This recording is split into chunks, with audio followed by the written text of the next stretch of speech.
اینجا روغون است منبع نور، اما سفر ما به شهرک غرب است برای انعکاس چمپیونات تاجیکستان اوید به گوشین جودو میان جوانان. باور دارم که مسابقه در سطح خوب برگزار میشود. تلویزیون ورزش رو همراه باشید.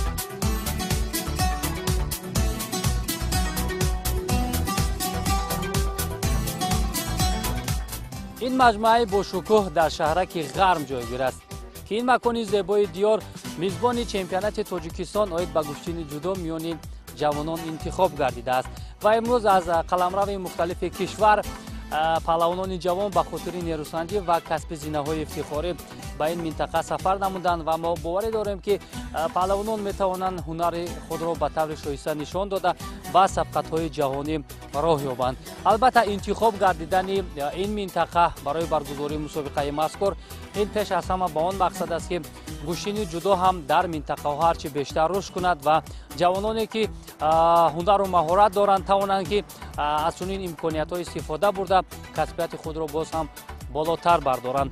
ما را همراه باشید. ما کوشش میکنیم که طول 2 روزه که مسابقه برگزار میگردد شما را از جریان آن آشنا سازیم.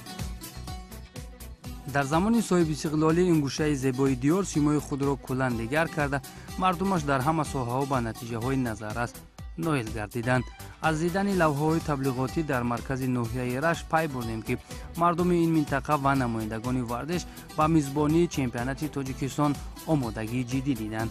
اصلا مردم رشتان زمین دوستدار گوشتین بوده باد و هوایش بهترین امکانیت برای آماده کردن پهلوانان به حساب می رود. این مجموعه با شکوه دارای شرایط خوب بوده برای گذراندن چمپیونات و مسابقه های داخلی موافق است. برای در سطح خوب انعکاس یافتن این مسابقه یک گروه مکمل از تلویزیون ورزش نیز سفر برگردیده بود. مسابقه داران گوشتینی میهن باشند از امکانات و شرایط خوب میگویند. همین گفتنی هستم که بسیار من خرسند هستم در این مسابقه که امروز گذرانده است، نه بلکه در غرب گذراندن پامیر دا، لیل نبات دا، کلوب دا یا نویای مایده دا آنهایی خیلی میشه بیدار میشوند. خلق بیدار، بچه ها هر یا نویا دا تقسیم کنند، هر یا نامودا فرق نداره که سام و دینگ دو رفته، لیکن همه نویا دا گذارن به حد نقد میشه. فرزندای ما میبینن گوشی نقد بسیار نمیدونن هم نویای مایده یکم بار گوشه این ما خرسندیم که 7 سال شد که نیومده اینا بین دیدیم این تالاری ورزش دیدیم خرسندی نمیدونم میفرما که چیتا تماشا کنیم.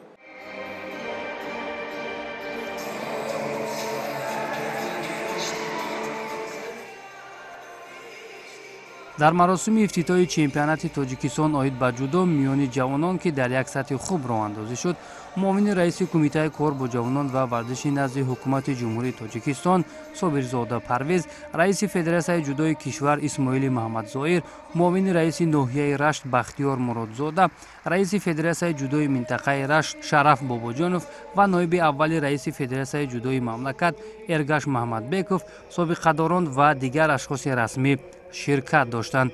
ضمن سخنرانی حاضرین ابراز داشتند که دستگیری‌های همیشگی سرور دولت محترم امامعلی رحمان در سمت ورزش امکان داد که در تمام قلمرو کشور تالار و میدان‌های ورزشی بنیاد گردیده جوانان و نورسان با ورزش مشغول شوند.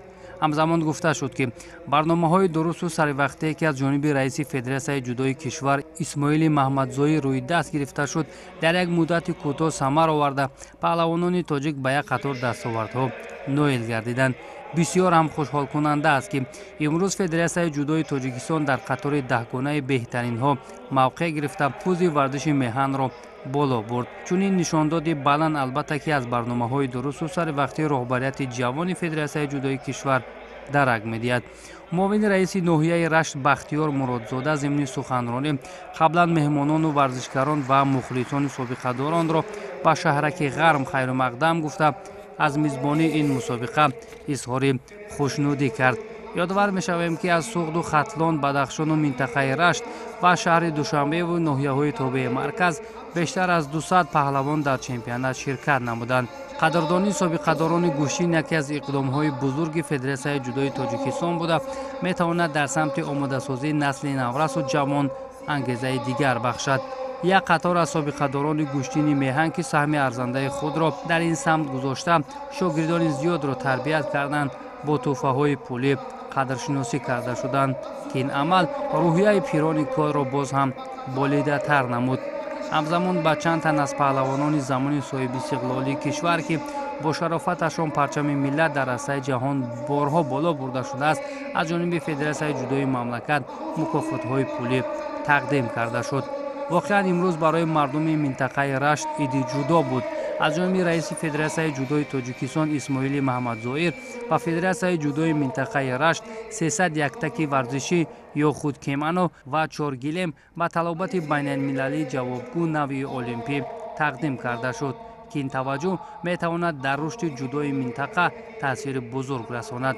به خاطر در سطح خوب برگزار کردن چمپیونات و مسئولیت شناسی در این سمت با رئیس فدراسیون جودوی منطقه رشت شرف باباجانوف و معاون رئیس ناحیه بختیار مرادزاده از جانب رئیس فدراسیون جودوی مملکت با دیپلم قدردانی کرده شدند که چنین توجه در سمت پیشبرد کار نقش بزرگ می‌گذارد. بعد از انجام یافتن رسمیات مراسم افتتاح سرود ملی کشور صدا داده چمپیونات به طور رسمی افتتاح گردید.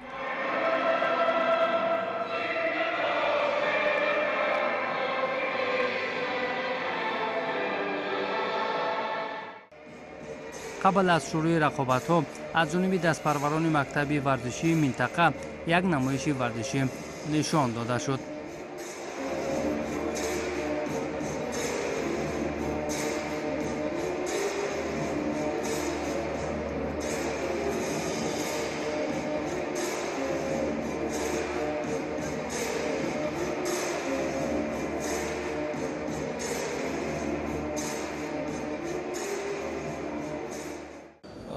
اساساً از روزی که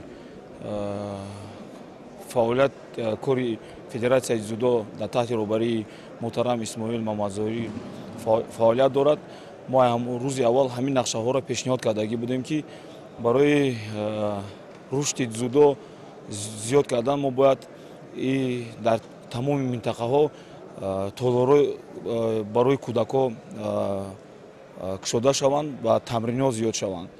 بعد گذراندن چمپیونات ریسپوبلیکا این هم برای یک بیشتر رشد کردن جودو در منطقه رشت می باشد که منطقه رشت یکی از کلانترین منطقه ها است که 450,000 اهالی دارد. قریب 200 ورزشگر از تمام منطقه های جمهوری در این چمپیونات ریسپوبلیکا مابین جوانان اشتراک دارند. طبق نقشه برگزاری چمپیونات در روز اول پهلوانان وزن‌های 60, 66 و 73 کیلوگرم میانی هم نیروسنجی نمودند. برای اشتراک و به دست آوردن عنوان چمپیونی مربیان منطقه ها مرحله‌های گوناگون را دایر نموده بهترین ها را به این چمپیونات سفربر نمودند. دسته شهر و ناحیه‌های تابع مرکز را یکی از مربیان صاحب تجربه خال محمد طالبوف راهبری می‌کرد. مرحله یکم رو در هر یک ناحیه گذراندیم. از بین اونها بهترین ها رو در مرحله دوم گذراندیم.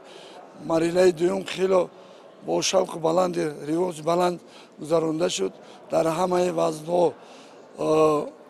وزنها ورزشگران و بهترین ها شرکت دارد جایهای اول و افتخاری رو گرفتند و آنها رو خط به مرحله نهایی گرفتند. همه ورزشگرانی که در این مسابقه با نفوذ که شرکت می‌ورزند زیاده از 28 نفر میباشند. در همه وزن‌ها شرکت می‌ورزند. از هر یک شهر نوعی توبه مرکز 3 نفری 4 نفری راحت انتخاب شدند و راحت گرفتند. من باوری کامل دارم که در این مسابقه با نفوذ آنها سزاوار جای اول و افتخاری می‌گردند.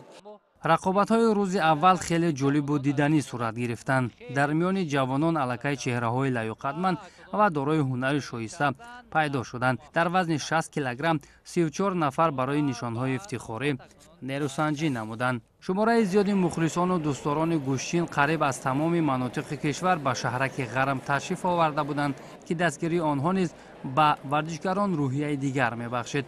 назари собиқадорони соҳа бошад, ба рушди ҷудои кишвар нек аст.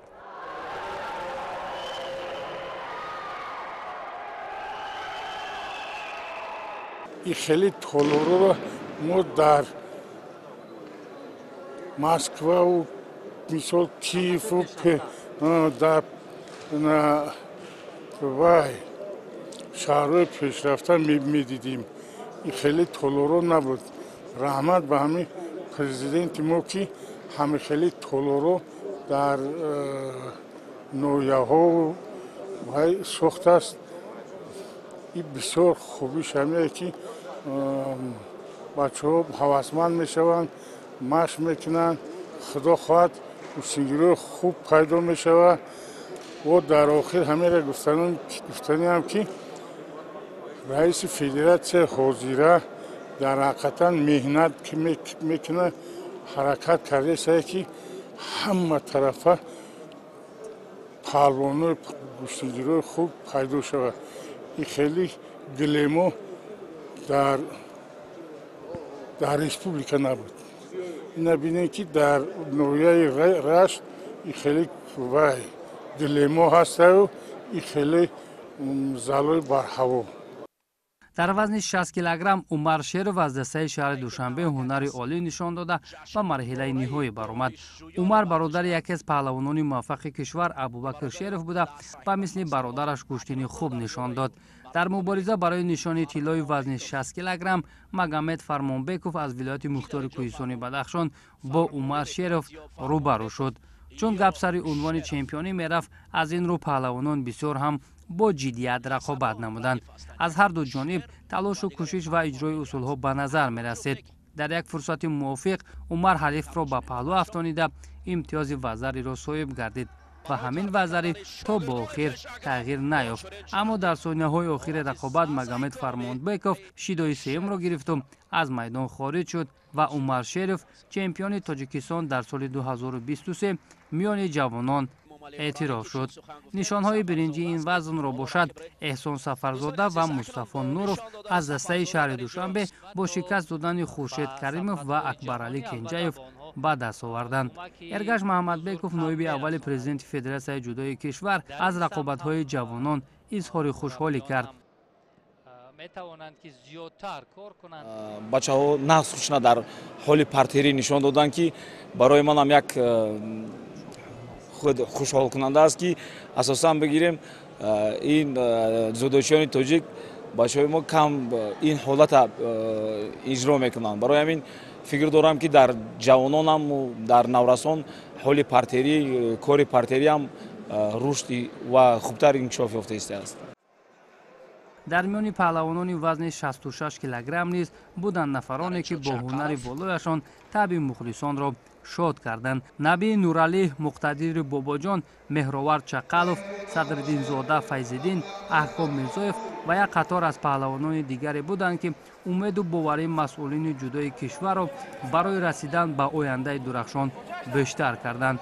ҳар як собиқадоре, ки ба ин минтақа сафар карда буд, аз рушду пешрафт сухан мекард. даври модаи хеле чизо набуд. шароито 100%. фақат ягона устодо аз сидқи дил хизмат мекунанд, меҳнат мекунанд, ҷиддӣ меҳнат мекунанд. паҳлавонои нағзи номбардори миллати тоҷик мебошанд. нишонҳои биринҷии вазни 66 килограммро Меҳровар Чақалов ва Фазлиддин Садриддинзода ба даст оварданд. албатта ки барои онҳо низ хеле душвор буд то аз миёни 39 иштирокчӣ ба ин натиҷа берасанд. нафарони муваффақ ва паҳлавонони серталош барои худ роҳ кушоданд то ба марҳилаи ниҳоӣ биёянд. Набии Нуралӣ ва Муқтадири Бобоҷон, намояндагони шаҳри Душанбе, дар мубориза барои нишони тилло рӯи гилем баромаданд. Набии Нуралӣ дар ин мубориза пирӯз омада ҳамчун паҳлавони рақам 1 ин мусобиқаро ҷамъбаст кард. که همکنون مدعی اساسی برای اشتراک در چمپیونات جهانی جوانان می باشد که ماه اکتبر در کشور پرتغالیا برگزار می شود. یکی از ویژگی چمپیونات مذکور در آن بود که متخصصان خارج به حیث سوپروایزر دعوت گردیده بودند که جریان مسابقه را نظارت می‌کردند. Наша задача как супервайзеров, моя и моего коллеги из Узбекистана Бахадора, была контролировать работу судейского корпуса, помогать, рекомендовать, исправлять ошибки, так как опыт работы у нас выше. Но на сегодняшний день, что хочу отметить, судейский корпус Таджикистана достаточно-таки плотно сформирован. Много судей, много перспективных судей, которые могут вырасти до уровня международной категории. И этот чемпионат показывает не только для отбора спортсменов, но и для отбора как раз-таки судей. Здесь можно заметить перспективных, которым можно создать особые условия для того, чтобы они продвигались в этом направлении. Я думаю, в ближайшие годы в Таджикистане судейский корпус пополнится новыми судьями международной категории. Это мы обговаривали, рекомендовали Национальной Федерации, и вице-президент Эргаш Махмадбеков в курсе, он готов поддерживать, создавать условия для судейского корпуса. هرچند در چمپیونات امسال پهلوانان رقم یک جوانان شرکت نکردند، ولی با وجود این در اکثر وزن‌ها رقابت‌ها دیدنی برگزار گردیدند. وزن 73 کیلوگرم یکی از وزن‌های معمول گوشتین جودو بوده. در جهان رقابت پذیری خیلی سخت است. همکنون در این وزن میان جوانان ما چهره‌های خوب هم آماده می شوند. الهام‌الدین جبارов و محمد یوسف زاده از پهلوانانی بودند که مدال‌های برنجی وزن 73 کیلوگرم را به دست آوردند. محیدین اسدالله‌اف از دسته شهر دوشنبه با هنر و ملکه والایش همگان را در حیرت گذاشته یک چهره نو در وزن 73 کیلوگرم از خود درک داد. بعد از غلبه‌های پیهم او به فینال آمده دعواگر نشانی طلا گردید. سنت‌الله موسویف هم در جریان رقابت‌ها از محیدین کمی نداشت. هر دو کوشش و تلاش بیشتر داشتند تا قهرمان این وزن گردند. ولی چگونه که می‌دانید نشانی طلا فقط مال یک کس خواهد شد و آن هم محیدین اسدالله‌اف بود که حریف را دچار شکست کرد و چمپیون تاجیکستان شد و با همین غلبه بر رقابت‌های روز اول نقطه گذاشت. همین طریق دوستان عزیز روز اول چمپیونات جمهوری تاجیکستان اوید به گشتن جدا بین جوانان جنبش می‌گردد. غالبان وزن تا 60 کیلوگرم را رئیس فدراسیون جودوی تاجیکستان اسماعیل محمد ظاهر قدردانی کرد. در برابر مدال و افتخارنامه اینچنین به جایزه‌داران مکافات‌های پولی نیز تقدیم کرده شد. با مصطفی نورخ و احسان سفرزاده که مقام سوم را اشغال کردند 1500 سومانی تقدیم کرده شد. مگامد فرمانبکوف باشد برای کسب نشان نقره 3000 سومانی و قهرمان این وزن عمر شریف با 5000 سومانی مکافاتانیده شد. همچنین به مربیانی که شاگردانشان مقام اول را اشغال کردند مکافات‌های پولی تقدیم گردید. غالبان وزن 66 و 73 کیلوگرم نیز از همین گونه هوسمندی بهره ور شدند که این اقدام میتواند به پهلوانان یک انگیزه دیگر بخشیده آنها را به سوی موفقیت‌های بیشتر راهنمون سازد.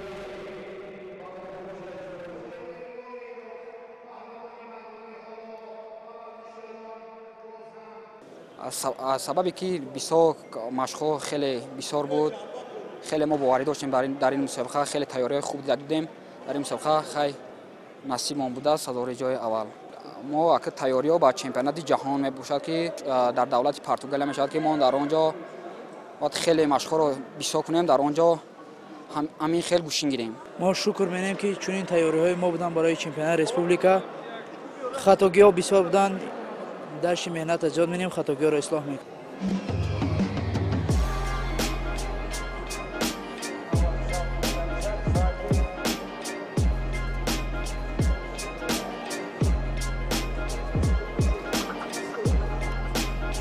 هم‌یاران عزیز می‌رویم با تماشای نبرد پهلوانان از روز دوم چمپیونات جمهوری تاجیکستان.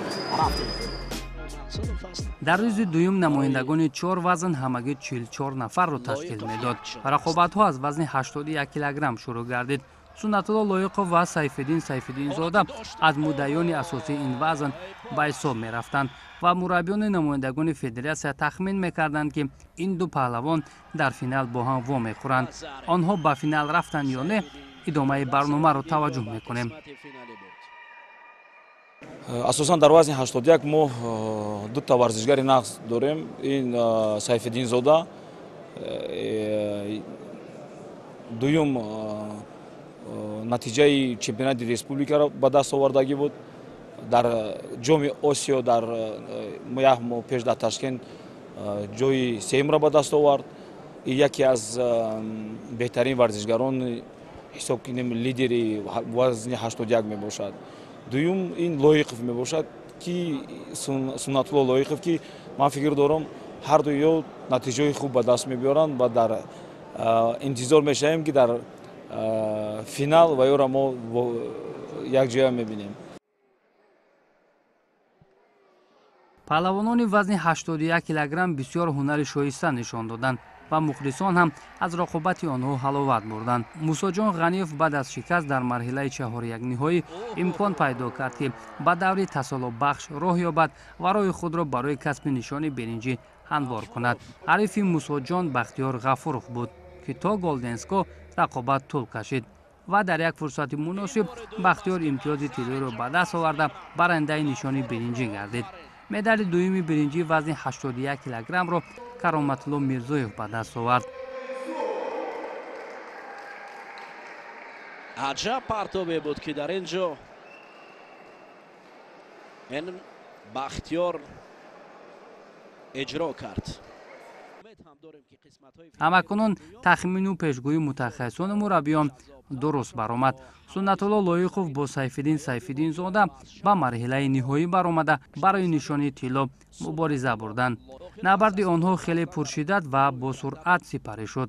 аз ҳарду ҷониб талошҳо барои касби имтиёз бештар буд. қувваҳои баробар ба паҳлавонон имкон дод ки дар дақиқаҳои асосӣ ғолиб муайян нашуд ва ҳамин тавр кор ба Голденско рафт.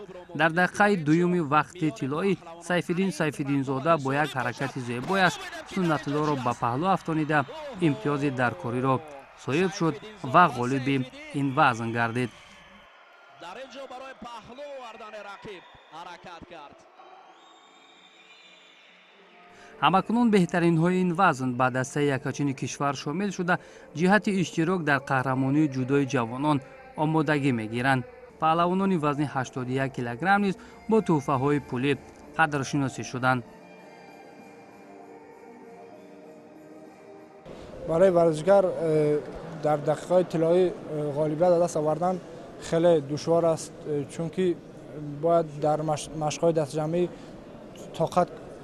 тоқат кардан дар кор ки ба ин натиҷа бирасед. чемпионати ҷумҳурии имсола хеле аз чемпионати ҷумҳурии солҳои пеш хеле фарқ мекард. хай хушбахтона савори медали тилло гаштаму дар кишвари Португалия чемпионати ҷаҳон баргузор мегардад. кӯшиш мекунем ки парчами давлати азизамонро дар арсаи ҷаҳон баланд бардорем. аз миёни 12 иштирокчие ки дар вазни 90 килограмм мубориза мебурданд маҳорати волои Сомон Кишваров беҳтар буд. ӯ бо таслим кардани рақибон чемпиони Тоҷикистон гардид. ӯ дар мубориза барои нишони тилло намояндаи вилояти Суғд Зикриё Одиназодаро таслим кард. ҳарчанд дар ин рақобат Одиназода бо як вазари пешсаф буд, аммо бо гузашти ҳамагӣ чанд сония Сомон Кишваров бо партофти ипон ҷавоб гуфту ҳарифро дучори нокомӣ кард. ин ипон аст. ҳолати асайкоми дигар ҳоҷат барои асайкоми нест, вале наздик омадани Кишвар Одиназода барои Кишваров қади баланд имкон дод ки ӯро ба тахта пӯш барад. медалҳои биринҷии ин вазнро Кароматулло Мирзоев ва бузургмеҳр Муҳаммадшокирзода ба даст оварданд. Сомон Кишваров мегӯяд мо мизбони ин мусобиқа будем ва ба хубӣ дарк мекардем ки бояд як натиҷаи арзандаро ба қайд бигирем.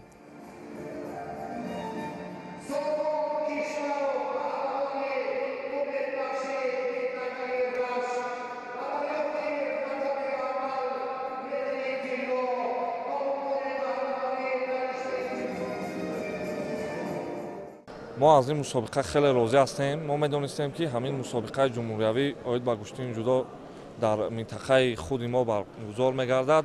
ما خیلی خوب تیاری‌های خود را در سطح عالی گذراندیم. خوشبختانه توانستیم که مدال طلا را به دست آوریم. در آینده ما با مسابقه‌های بین‌المللی سفربر شده کوشش می‌کنیم که پرچمبردار ملت خیس باشیم و هنرنمای زیبا همچنین نشان دهیم. در میان پهلوانان وزن 100 و جمعی 100 کیلوگرم اشتراکچیان خیلی کم بودند. همگی 10 نفر در دو وزن. به همین خاطر نیروسنجی ها طولانی نشد و زودتر جمع بست گردید. پرویز عبدالرحمانов در وزن 100 کیلوگرم به فینال آمد و بدون رقابت صاحب نشانه طلا گردید، چرا که حریفش حبیب‌الله اشرف لعب برداشت و به میدان نبرآمد. برهانزاده، شامی خوردی و محسن ملایف به مدال های برنجی رسیدند.